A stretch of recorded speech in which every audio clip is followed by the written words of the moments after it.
record to cloud. Start recording. There we go. Okay, cool. Want to start us off? Yeah, let me say a prayer. And God, we do thank you for this time. And God, we fast approach Holy Week, and it doesn't seem possible that we're approaching this. And yet, the timing of it is necessary for us in the midst of this pandemic and this physical separation that we have with those around us. And so, God, we are grateful that you being the God that you are, you don't distance yourself from us. That God, you are with us in this, and the God that more than anything else, this chapter comes to remind us that God, you are with us in this. And so, God, we pray this in your son's name. Amen. Amen.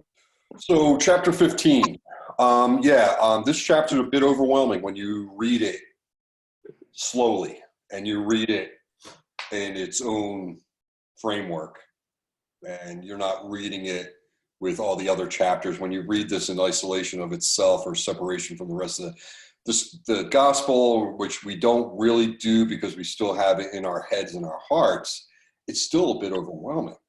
Mm-hmm. This whole chapter is, especially, I guess, because we're going through everything we're going through with this pandemic, with COVID-19, this is a bit overwhelming. Yeah. And yet when I read it, and it being overwhelming and Jesus experiencing what Jesus was experiencing, maybe this chapter is also a bit of good news, because then I realize that God gets it. Like God, because we'll read it and we'll get into it a little bit more, but it's the fact that Mark is writing to his community of people who are going through this experience. I've been calling it a pandemic of suffering because of their faith, because they are forced or not for, or it's required of them to bow down to an emperor who believes that he's the Son of God. Yeah. So the context of this whole thing is that Jesus's followers are the disenfranchised, the outcasts, the pariah, those who feel like they're secondary citizens, women, sinners, unclean, tax collectors, a bunch of teenage dropouts, basically, with these boys that he is hanging out with. And he is, it's true, right? Sorry, no, I was thinking, what would those ragamuffins be in our day and age? And all I could think of was the wheelie kids. Oh my gosh, yes, the wheelie kids. Yeah, Jesus is calling the wheelie kids.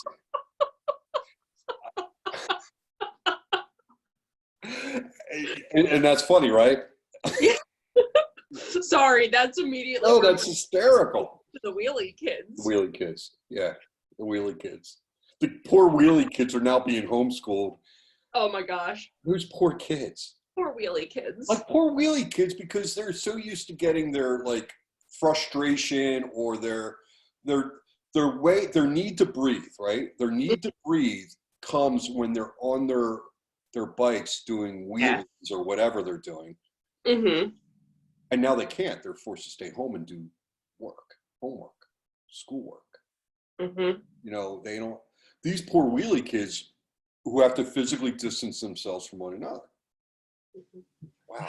I wrote down while you were praying, a word popped into my head, and the word that popped in that sort of was bridging what's currently happening in our world with the reading of Mark 15 is the word loneliness. Yes. Yeah. And the loneliness and the separation that, the disciples are feeling, being disconnected from Jesus as he's led away, the loneliness and separation that Jesus is feeling right on the cross, when the only people who are there are the women standing at the foot of the cross, the loneliness and the separation that the disciples must have been feeling, afterwards. And the fear. Yeah. Like the fear. So Jesus is alone, but not alone. He's got to deal with Pilate. He's got to deal with these soldiers who mock, who beat on him, who strip them and then clothe them and then strip them again. You know, yeah, I mean, and then you think of, again, when you're looking at Mark's community, this is what they're experiencing. Yeah. This very thing that you just described. So maybe that's why it's a little overwhelming. This chapter's a little overwhelming to me as the empath. I'm feeling it. I'm feeling this loneliness that the disciples are feeling, and then I'm feeling the loneliness that. And I'm wondering what people that are, I mean, you want to talk a powerful statement at this point in time, the Eloi, Eloi, lama sabachthani. Yeah, right. Cry that people, I mean, how many of our people who By the way, I'm glad you pronounced it, because I was going to ask you to pronounce that part, because, you know, my Hebrew Aramaic is, of course, terrible. Well, I pronounce it the way that it was pronounced for me by one of my pastors growing up, which was Eloi, Eloi. When I was in seminary, the pronunciation, I think, is supposed to be Eli, Eli. Okay. Lama sabachthani. Right. So where your accents go is different. So, but well, and a little shout out to Steve Moritz, who, whether or not he's listening or will listen to this, Steve Moritz has the ability to pronounce that. I got it. Yes, I'm a little. Steve, can you tell us how to pronounce it? He pronounces it. He sings some kind of song thing on. Song thing, great. Song thing. This song he sings on Good Friday normally. Mm-hmm. He sings that, and that's a part of the song. Mm. And I'm always so impressed. I don't remember the song. That's how impressed I am that he has that ability to pronounce that. Yeah. So that's cool. Yeah, but I'm sorry, I interrupted you. But you're right. I want to know how many of our people, how many people who are, you know, are quarantined, those to stay away from it, those who are quarantined because they have it, those who are in the hospitals not being able to have people visit them, those in nursing and rehab facilities that don't have visitors at this point in time. How many of them are saying, my God, why have you forsaken me? Why have I been forsaken at this point in time? And just that, so I think you're right in the fact that, you know, just as an empath trying to feel this feels overwhelming. And it feels overwhelming anyway. Right, like, right. In a normal year, Good Friday. Exactly. One of the toughest services that we do, just because you feel that.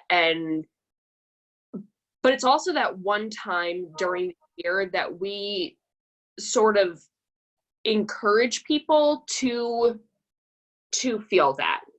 But I think this year we're a good way to say that. Thank you. We're all over feeling it right now because we're all stuck in Eloi, Eloi, lama sabachthani, because we can't get out of it because of what our world is doing right now. Wow. That's powerful words. Now it makes, because again, you know, I read this and I'm like, this is tough. Yeah.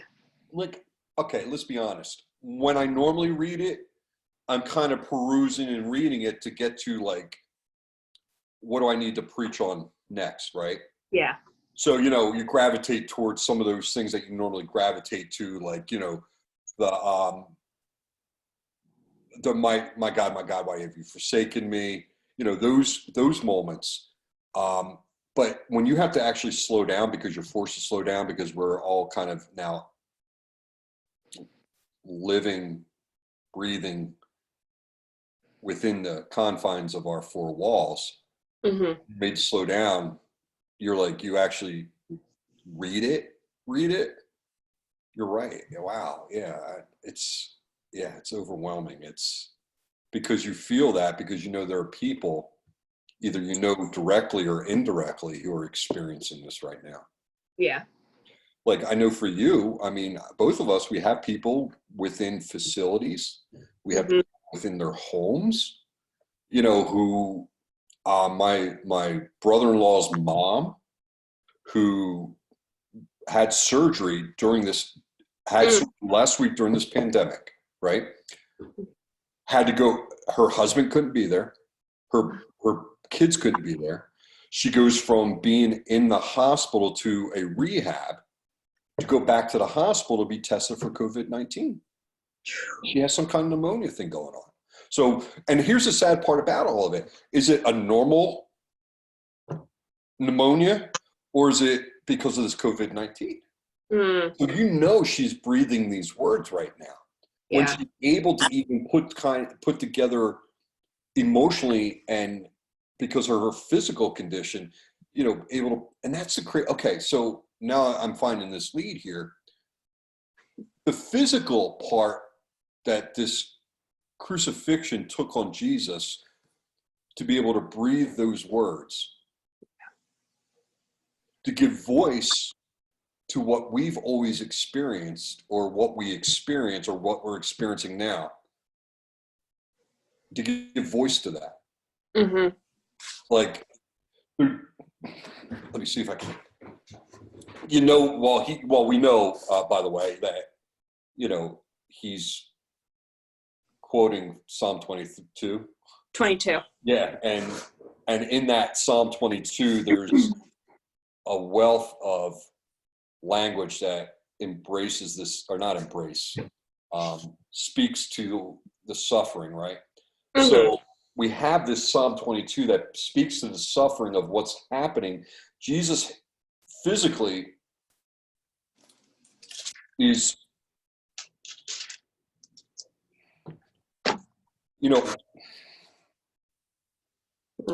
at the final stages of his life. Okay. Yeah. And he has this ability that even though he can't physically keep himself together, that he still has. That's what I like. Physically, verbally, or emotionally has this ability to verbalize what he's feeling and experiencing. Mm-hmm.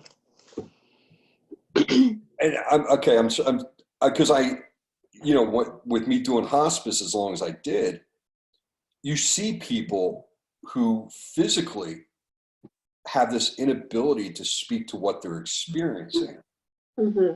to like really give a deeper understanding of what they're experiencing. Like, and here we have Jesus who kind of speaks to that and allows people just to say, hey, this is what I'm feeling right now, and it's okay. Mm-hmm. So he gives voice on the cross, and that allows us to give voice to what our deeper experience of suffering may be. And again, listen, I don't know suffering like they know suffering. I don't know suffering like Mark's community knows suffering. I don't know suffering like Jesus knows, experienced suffering. I don't know any of that. I can't say I don't know that kind of suffering. But I guess the good news, or the gift in that part, is that allows me to verbalize, be real, be authentic about what I'm experiencing. Right. I'm feeling what Jesus is feeling. And now we're seeing hundreds of thousands of people now experiencing that. And that gives them hope, gives them the grace. That's the word I'm looking for. Gives them the grace to be able to speak to that and allow them to say what they need to say to God in that. The first two verses of Psalm 22 are, my God, why have you forsaken me? Why are you so far from helping me? Right. The words of my groaning. Right. Oh my God, I cry by day, but you do not answer, and by night, yet but find no rest. Just that understanding of, when is this going to end? Why am I alone? Why aren't you here? And I think, when's it going to end? When's it going to end? Wow. Yeah. When's it going to end? Mm-hmm. Right? When's it going to end? Even though we know through the resurrection experience, this will not be the end of us. Right, but Jesus' community doesn't know that at that point in time. The disciples, they right. Okay, you're right. Yep. Yeah, said it to them over and over again, but the disciples are just like, okay. Well, but it's because it's so freaking unbelievable, right? Right. Exactly. So like you have a rabbi who's saying these things. By the way, I'm going to be beaten and I'm going to be put to death and then I'm going to be resurrected. And then he alludes to it that when if you destroy this temple 3 days, I'm going to resurrect it or raise it again. That language is so far from what they understand. Yeah. They don't get it. I mean, I wouldn't have gotten it. No, of course not. But so here they're standing watching all of this happen, even though Jesus has told them, they're not understanding the miraculousness of it at that point in time. Right. And so, I mean, why wouldn't you say, you know, my God, why wouldn't they say, my God, why have you forsaken me? And maybe they did. Maybe they did. Maybe they did it and we don't know it, or maybe they did it, or at least they were thinking it. Mm-hmm. That's not reported because, let's be honest, the Gospels are surrounded, are focused on Christ, and that needs to be. But then I was beginning to think about that, right? So Psalm 22 starts that way, but it doesn't end that. No, it doesn't, because verse 3 is, yet you are holy, enthroned on the praises of Israel. In you our ancestors trusted, they trusted, and you delivered them. To you they cried, and they were saved. In you they trusted, and were not put to shame. So that's the 2 verses of Psalm 22. So there's your couplet. We've got the angry, I'm alone. But dang it, God, I am going to stand steadfast. And know that this is not the end. Right. And so that when Jesus was speaking those words on the cross, that he had to at least trust that God was there with him, which goes against all the theology that you ever heard in the evangelical tradition of, well, the reason why Jesus spoke those words was because God couldn't look on sin, and God had to kind of not be present in that, because Jesus was taking all the sin of the world upon himself. Now, I'm not saying that that's wrong, neither here or there. That part I'm not arguing. The part I'm saying about the fact that God wasn't with him in that, Jesus speaks those words because he knows God's hearing him. Yeah. And Jesus is speaking those words because he trusts that God is with him. And so whenever the psalmist or us or Jesus or his disciples or anybody else, the reason why they say those words is because they trust that even in that moment, God is with me. Yeah. And that I could speak to that. And I'm allowed to speak to that. And that's the grace in that. Maybe that's the good news in that, even though I can say those words, God is with me in it.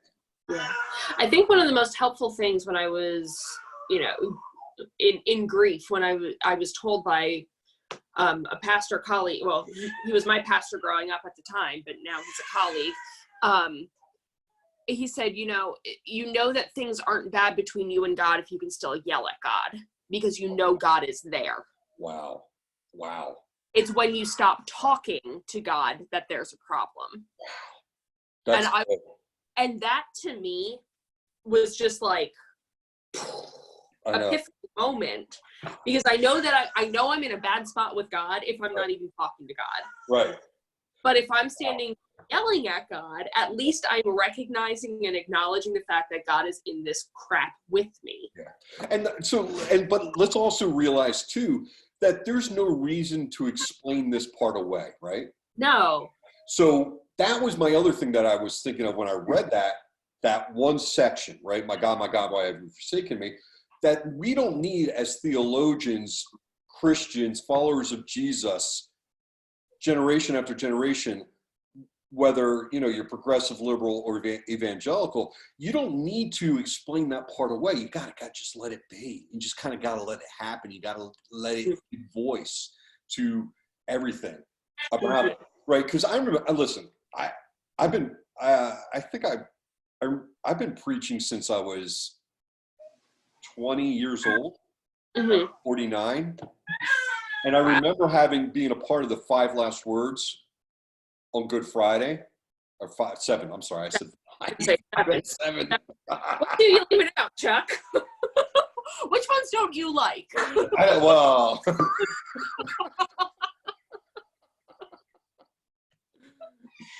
all right. Anyway, 7 last words. I remember having this, and I remember trying to preach it.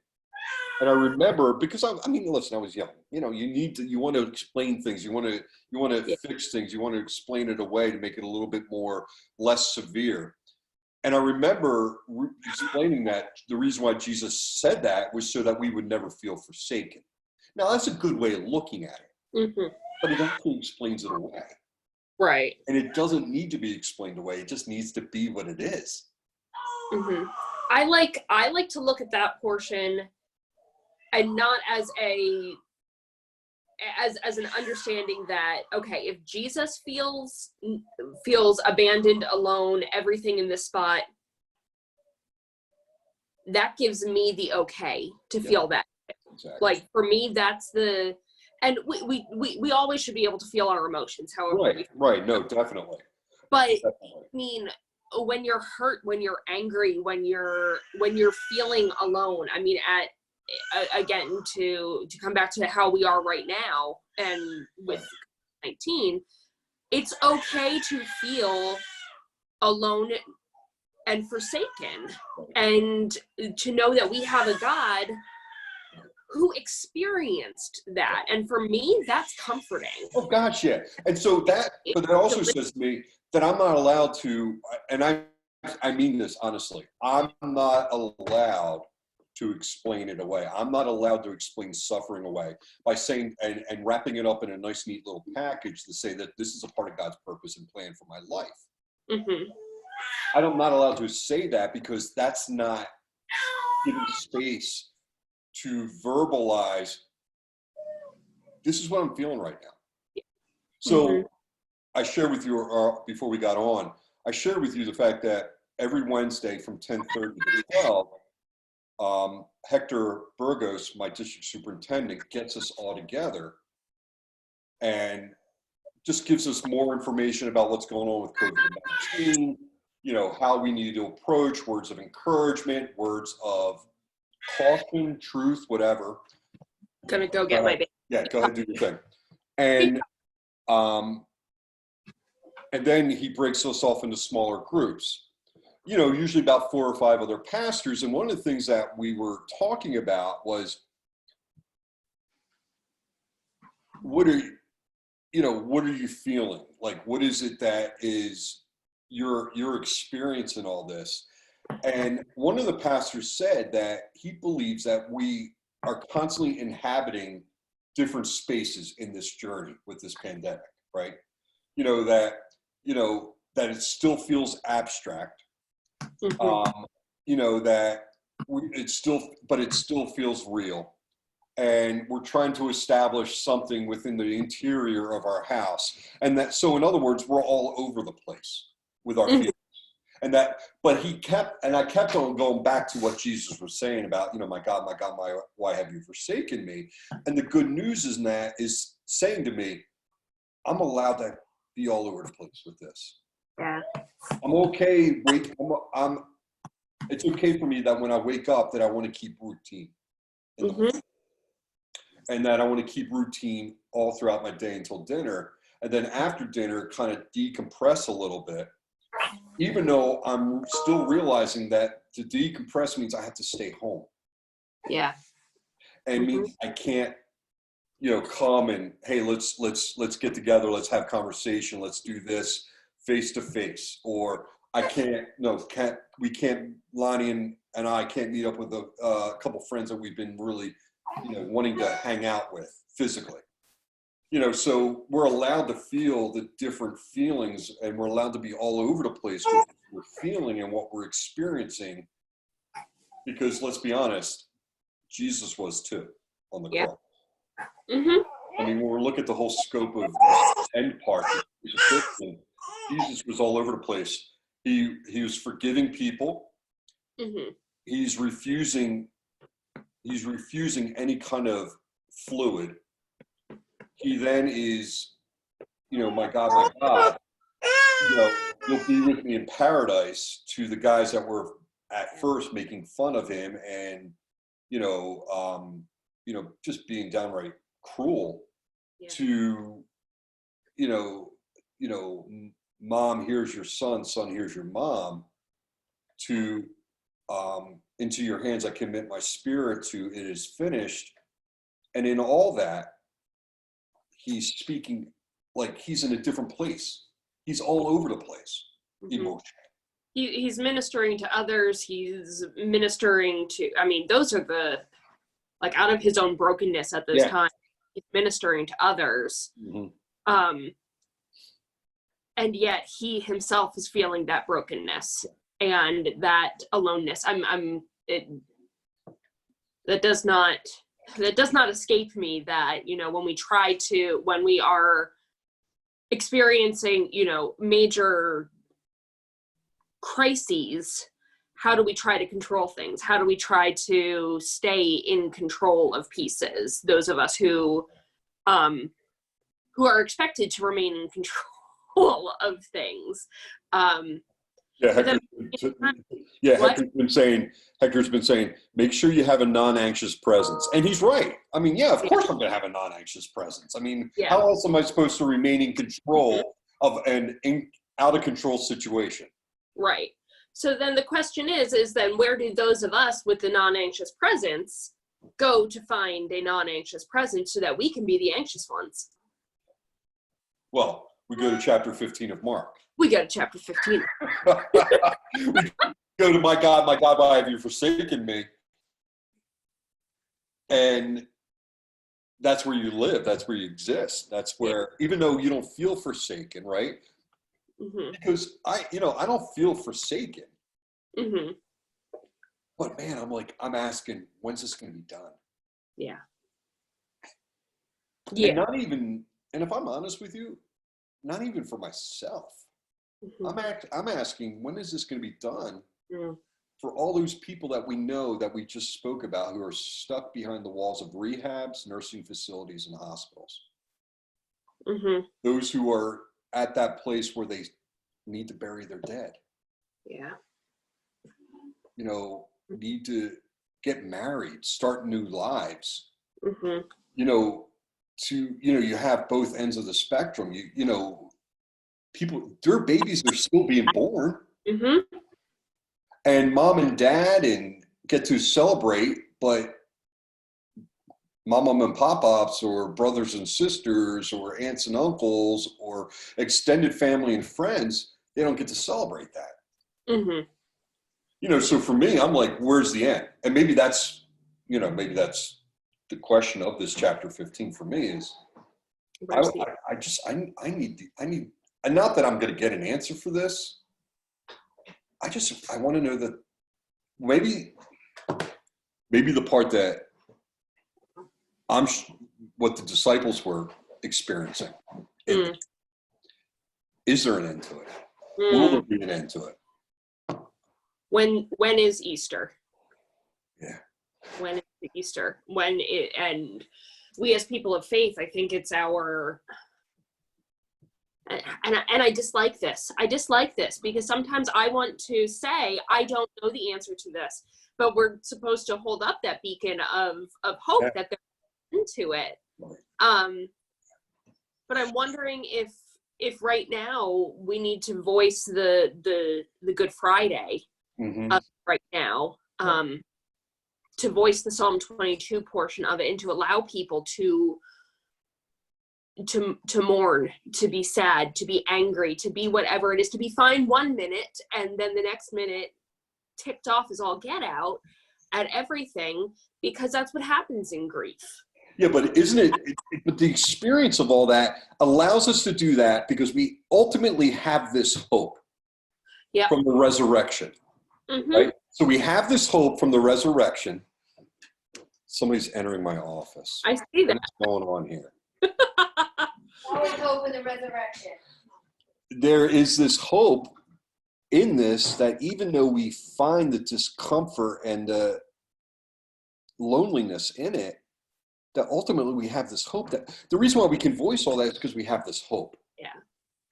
I go back to what I said earlier about the fact that Jesus was able to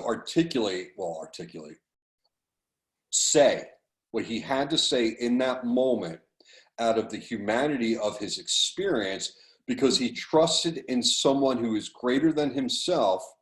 I'm just going to leave it there. Yeah. To say, I trust that when I say this, you hear it, and that and it's okay. Yeah. So that's why we can grieve, because we know it's okay, because we know we have someone who understands it and who's greater than ourselves, that gives us the hope that even in the midst of this, we see the glimmers and the light of the resurrection. Yeah. Mm-hmm.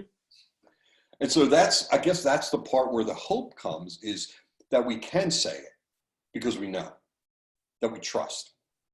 Yeah. And when we don't have that hope and when we don't have that trust, that's the devastating part in all this. Mm-hmm. That's the devastation. Right. That's the despair. It was earlier this week, I was on a call with the bishops from the Moravian Church. We got our clergy together and had a call and everything. And one of the bishops quoted, I don't remember where the quote came from, but it may feel like it may feel like Good Friday right now, but Easter is coming. But Sunday is coming, yeah. But Sunday's coming. And just that understanding that at some point in time, this will end. Yeah. I think Tony Campolo was coined with saying that, or trademarked with saying that. That's right. Yeah, Good Friday's here, or Friday's here, but Sunday's coming. Yeah. Yeah. Yeah, because that's why we can. Again, you go back again. Because in the midst of that, you look at verse 39 of chapter 15, and when the centurion who stood there in front of Jesus heard his cry, saw how he died, he said, surely this man was the Son of God. Yeah. Now, if there's any resurrection experience going on in this, the person who is a soldier of the Roman Empire who believes that when Julius Caesar died, he ascended as the Son of God to heaven, and when Augustus Caesar became the next Caesar, that he descended, right? Ascended, descended. Yeah. And he was the Son of God. Mm-hmm. And you have this, that's the resurrection part of this whole experience. Yeah. Because he saw how Jesus died. Mm-hmm. And he saw how Jesus died with all of the words. Yeah. Or if we're just going to take Mark's story, if we're just taking Mark's story, the centurion saw how Jesus died with those words, my God, why have you forsaken me? Mm-hmm. So he saw how he died, and he heard those words, and he still believed, because in the midst of that, he saw that Jesus could say that and still trust that God was there with him. And I think that's good news, the resurrection part, the centurion. But again, I go back again. And I'm saying to myself, wow, God, he said that to you because he knew that you were there with him in that. Mm-hmm. That you weren't separated from him because he had the sin of the world in him and on him and through him or whatever. Mm-hmm. That God, you are able to look and be with me, even though I may be a broken down, what's Amazing Grace, how sweet the sound that saved a wretch like me. Yeah. Even though I may be considered a wretch or whatever, or I can't seem to get this whole love thing right, you're still with me in it. Mm-hmm. You're still with me in it. So, that's the good news. And that's so much of a good news that the centurion saw that, and it changed his life. Mm-hmm. So there is like a resurrection good news in the midst of even that. Yeah. That you're right, there will be an end to this eventually, even though it doesn't feel like there's an end. Even though we don't feel like we're close to having an end to it. And that's our prayer. I mean, that definitely is our prayer, that this will end. That this will end, and that the experience of this will maybe course correct us in some capacity. Yeah. I don't know. So yeah.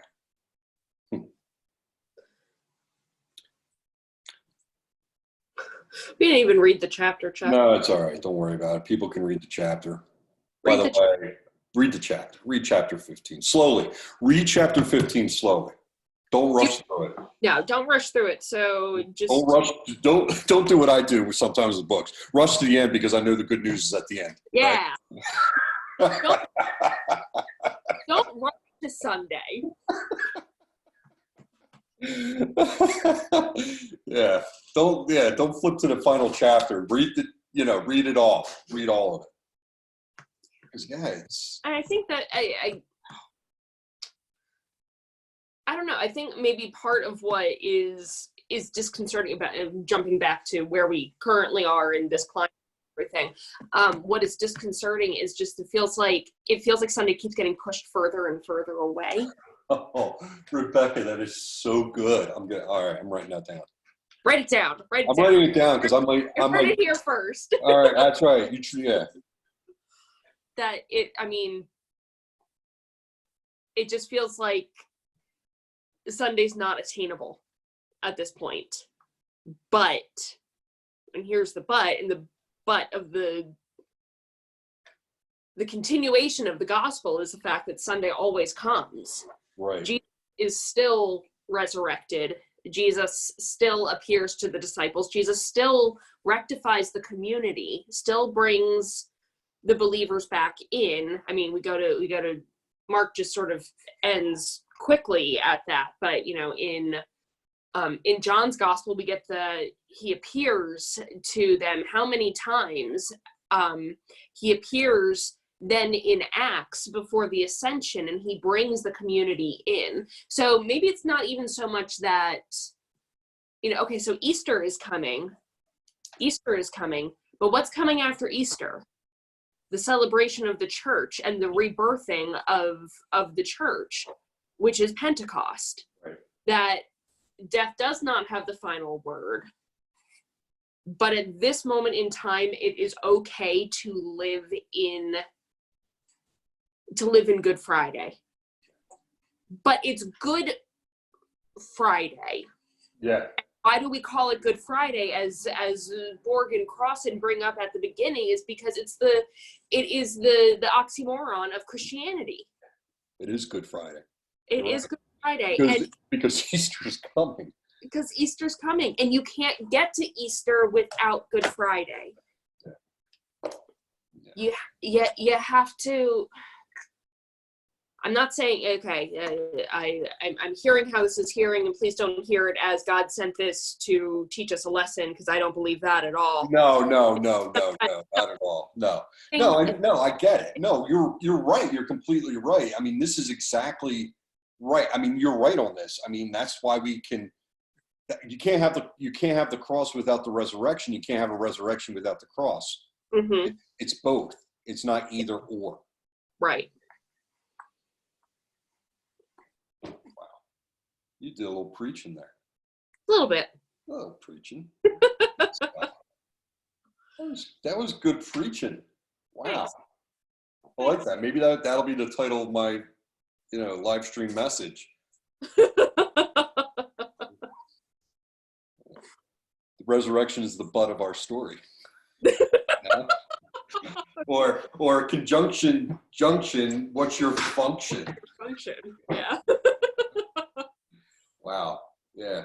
So wherever you all are in this walk with this Holy Week walk, this walk with Jesus, this walk at this point in time, this walk through this COVID-19 experience, know that it's okay. If you are reaching for Sunday because you need to have that hope, if you're sitting on Good Friday, if you're in the Garden of Gethsemane, if you are sitting at the table, wherever you are at this point in time, your feelings are valid, your understanding of this experience is valid, but don't lose the hope that there is an Easter coming. Yeah, Sunday's coming, right? And it's so coming. That's every week. That's every day. That's mm-hmm. And that's the incredible part about all this, is that we get to see all this through the lens of the resurrection, and mm-hmm. we get to even see our experience and what we're saying through the lens of the resurrection. And since we know the resurrection, since we as Christians know the resurrection for right now, like you said, we can continue to hang on to the resurrection promise that we are given in every part of our lives. That's good stuff. And I guess that's why I love Easter, and that's why I love this whole mm-hmm. resurrection story. Yeah. Even Mark's resurrection story, where they leave confused. It's okay to be all right, let's just say this right. Who wouldn't leave the resurrection, the empty tomb, confused? This is first century. Of course.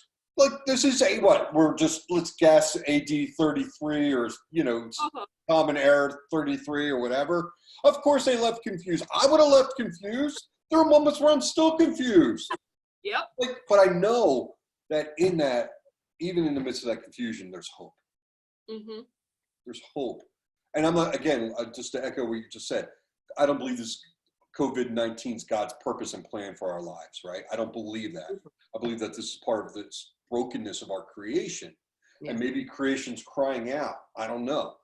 Mm-hmm. But in that, there's this resurrection moment, you know, that we're, even though we don't have an answer for as to why this is happening, we have an answer to our experience of what we're feeling. Yeah. That there's hope. Mm-hmm. So yeah, oh my God, I can't. All right, we're getting to the end. Rebecca's gonna pray, but do you see the little baby? Do you see Cara? She's adorable. Cara, you're adorable. I can't. And I see the little sticker on your forehead. Yeah, big sissy Is that a decorates. sticker from her sister? Yeah. Yep, big Yeah. sissy likes to give stickers. So. Cara, you're beautiful. I can't handle it. You're Okay. adorable. Oh shucks. See, there's the joy of the resurrection right there. So, all right. Let's pray. Right. God of love, God of the cross, God of the resurrection, we wait for Sunday. Though we feel that we are sitting in this Good Friday time, Lord, allow us to know that all of our feelings, all of our understanding at this time is acceptable, and you sit with us at this time as well. You sit with us at the cross. You sit with us where we are. Help us to hang on to the hope of the Resurrection Sunday and the celebrations that will come. Help us to continue to pray for and hang on to the relationships that we have.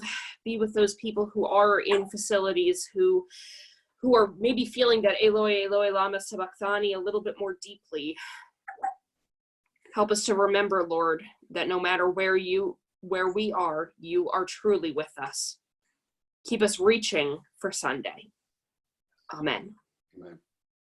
Thank you. You're welcome. That was good stuff. It was good stuff. You made my day. Oh, I'm glad. Thank you. All right. Let me turn off the recording. See y'all later.